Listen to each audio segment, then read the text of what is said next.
जब माँ की आशीर्वाद मिल गया तो फिर पुत्र को तो कल्याण होना ही है। जिस पुत्र के ऊपर माँ का कृपा है, माँ की आशीर्वाद है, वो कभी भी हार नहीं सकता, कभी भी उससे कार्य असफल हो नहीं सकते। बस माता पिता को प्रसन्न रखो और माता पिता की आशीर्वाद लेते रहो। तो जब माँ के ही आशीर्वाद यहाँ मिल गया तो होना निश्चित है। चले गए तपस्या करने के लिए। नारद जी बीच रास्ते में मिलते हैं, द्वादशाक्षरी मंत्र दे देते हैं। द्वादशाक्षरी मंत्र को जाप करते हुए मधुवन में जा करके तपस्या करते हैं। घोर तप करे हैं ध्रुव ने। पहले फल फ्रूट आदि का सेवन करते हैं, फिर उसको भी परित्याग करते हैं। पत्ते लेते हैं, उसको भी परित्याग करते हैं। सूखे पत्ते लेते हैं, उसको भी परित्याग करते हैं। फिर केवल जलपान करते हैं, उसको भी परित्याग कर देते हैं। फिर हवाओं को पीते हैं, उसी से रहते हैं, उसको भी परित्याग करते हैं। और अपने प्राणवायु को ही रोक करके साधना करते हैं। तो देवताओं के प्राणवायु रुक जाते हैं। देवता लोग भगवान के पास जाते हैं, ठाकुर ये क्या हुआ, हमें श्वास लेने में तकलीफ हो रही है। तो भगवान कहते हैं मेरा भक्त तप कर रहा है, इसलिए तुम्हारे श्वास बंद हो रहे हैं। देवता लोग कहते जाओ उसको दर्शन दो ताकि हम श्वास ले सके। तब का समय आने पे जाऊंगा, जिस दिन पुकारेगा उस दिन में चला जाऊंगा। भगवान श्री राधा माधव की तप कर रहे थे।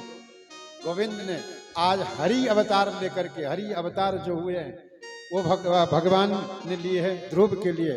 हरि अवतार लेकर के ध्रुव को दर्शन देने के लिए भगवान आते हैं और दर्शन देते हैं। नेत्र खोलते नहीं है ध्रुव, नेत्र बंद। हृदय में जब नारायण श्री हरि का दर्शन हो रहा था उस छवि को हटा देते हैं। जब सामने देखते हैं नारायण विद्यमान है, दर्शन किया, कुछ बोलना चाहते हैं पर कुछ बोल नहीं पाते। क्यों? क्योंकि छोटे बच्चे जो ठहरे, क्या बोले, स्तुति करने की कोशिश की, नहीं हो सका। तो भगवान श्री राधा माधव ने अपने पांचजन्य शंख को कपोल में स्पर्श कर दिया। जो शंख नित्य बजाते थे उसी शंख को कपोल में स्पर्श कर दिया गाल पर। जैसे शंख का स्पर्श हुआ, उस स्पर्श के कारण से इतनी दिव्यता आ गई कि सरस्वती जी ही स्वयं साक्षात ध्रुव जी के वाणी पर विद्यमान होकर के अलंकारों की झड़ियां आने लग गए। द्वादशाक्षरी मंत्र नारद ने दिए थे, उन्होंने 12 श्लोक में यहाँ सुंदर स्तुति किया है।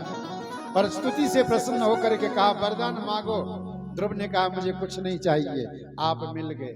भगवान ने कहा मेरी इच्छा है कि तू कुछ ले, मैं देना चाहता हूँ। ध्रुव कहते हैं मुझे अब कोई इच्छा नहीं है, मुझे कुछ नहीं चाहिए। आया था पिता की गोदी के लिए, परंतु अब मुझे आप मिल गए, मुझे किसी भी चीज की आवश्यकता नहीं है। भगवान कहते हैं तुझे इच्छा ना हो परंतु मेरे को भाव है, मेरी इच्छा कि मैं तुझे कुछ दे दूं।